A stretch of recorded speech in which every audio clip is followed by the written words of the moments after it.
घर की औरत पार्ट 3। मीना का घर ठीक से ही चल रहा था। मतलब अब सास और बहू दोनों कमा रही थी, खुद की जिंदगी जी रही थी, मिलजुल कर रह रही थी। लेकिन कहते हैं ना, दुख के दिन नहीं टिके तो सुख के दिन कैसे।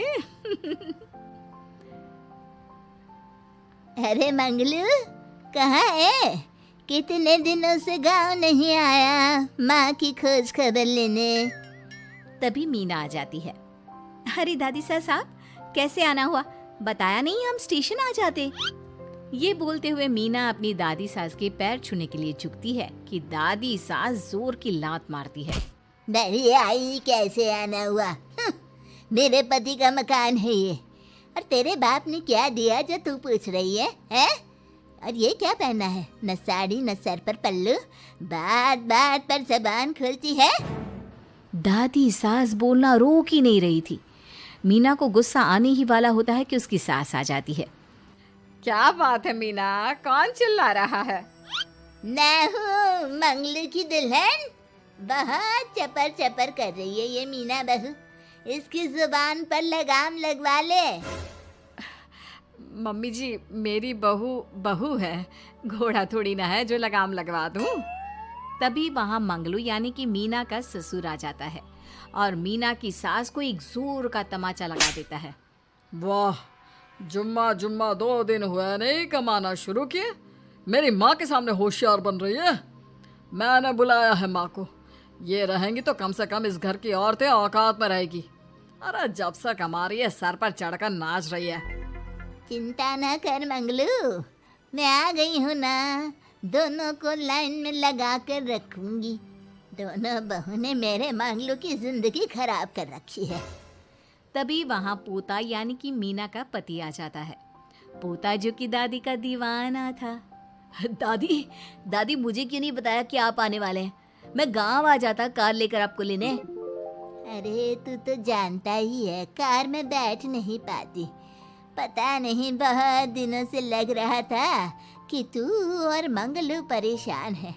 आज मन नहीं माना तो आ ही गई मैं। देख, यहाँ आकर पता लग रहा है। क्या पता लग रहा है दादी? यहाँ तो सब ठीक है, किसी को कोई परेशानी नहीं है। क्यों माँ, क्यों मीना, क्या हो गया? इन दोनों को क्यों परेशानी होगी? इन लोगों ने तो परेशान करके रखा है। माँ और मीना के बारे में कैसी बात कर रहे हैं पापा? क्या हो जाता है आपको रह रहकर? तू तो खाना बना बना कर बेशर्म हो गया है, लेकिन मैं नहीं। मेरी माँ आ गई है अब इस घर में। अब यहाँ सब वैसे ही रहेंगे जैसा मैं चाहता हूँ। देख मंगलू, तेरी बहू काम करती है तो मुझे कोई लेना देना नहीं है, लेकिन मेरी बहू कोई दर्जी का काम नहीं करेगी, साफ साफ बोल रही हैं। लेकिन दादी साहब, वो तो बहुत अच्छा बुटीक चला रही हैं। बहुत अच्छा चला रही है, लेकिन हम लोगों ने अपने घर की बहू से ना काम नहीं करवाना। अरे इसके बाप को शादी के वक्त ही बोल दिया था।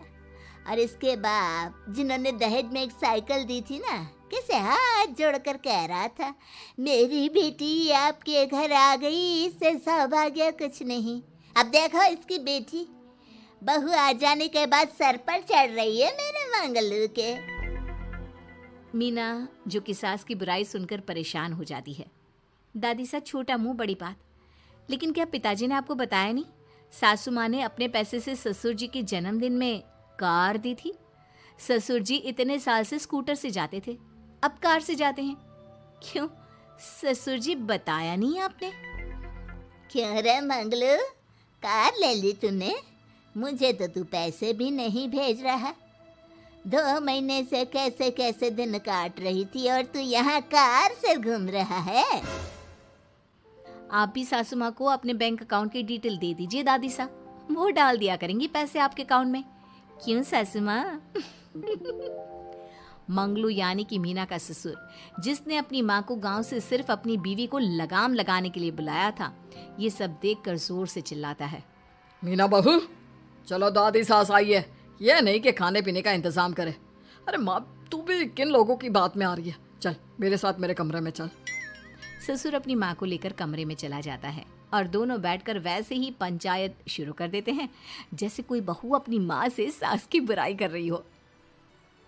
देख मंगलू, गलती तो तेरी ही है जो तूने घर की जनानियों को काम के लिए बाहर निकाला। दूसरे तेरे पापा को देखा था, कभी मुझसे फालतू बोलते। अरे मरते दम तक तेरा बाप मेरी मुट्ठी में रहा है, यही सिखाया था मैंने तुझे। क्या बोलूं माँ, जब से ये मीना बहू घर आई है ना, इसने घर का सारा इतिहास भूगोल बदल कर रख दिया है। उस तितली से तो मैं बाद में निपटूंगी, पहले तेरी वाली को तो ठीक कर दूं। अरे बहू क्या आ गई, खुद को टाटा अंबानी समझने लगी है। माँ देख, जो भी हो, इस बात को याद रखना कि हमारे घर की परंपरा क्या है। औरतों का औकात में रहना जरूरी है। अरे बहू के साथ मिलकर माँ ये बात उड़ती रहती है। बेटा देख, गलती तो तेरी भी है, क्यों तूने इसे काम करने की छूट दी। मारना भी कम कर दिया है तूने इसे, वरना पहले आती थी तो बहू का कोई ना कोई हिस्सा सूजा हुआ या काला ही दिखता था। देखकर तसल्ली मिलती थी कि तूने कंट्रोल कर रखा है। इस बार तो काला और सूजा छोड़, अच्छी खासी चमकती दिख रही है ये। अब क्या बताऊं माँ, गलती तो हो गई है। हाँ, वो कार देखकर पिघल गया होगा ना तू। अरे बेटा, औरतों को मुट्ठी में रखा कर। शान की साइकिल ज्यादा अच्छी कुत्ता बनकर कार चलाने से, समझा। मीना का ससुर अपनी माँ की बात को सुन रहा था। बस माँ, जो गलती हो गई मिट्टी डाल उस पर। अब बस तू ना घर पहले जैसा करके जाना।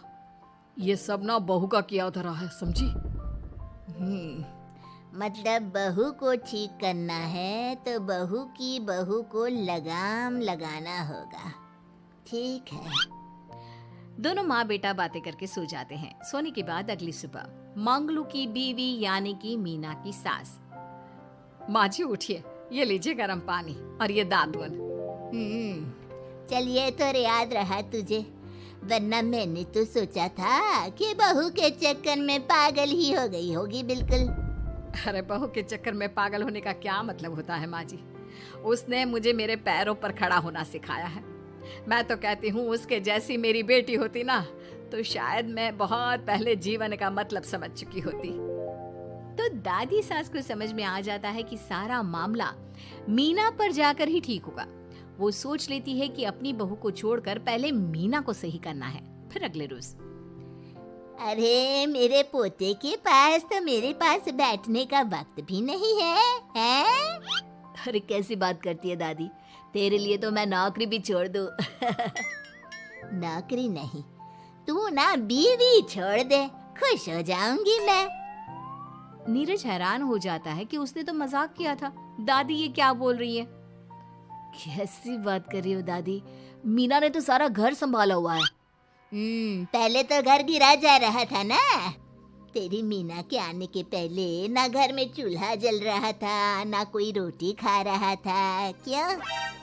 नीरज को दादी बीवी के खिलाफ खूब कान भरती है। तू सही कह रही है दादी, औरत पैर की जूती और हाथ की मुट्ठी में ही ठीक लगती है।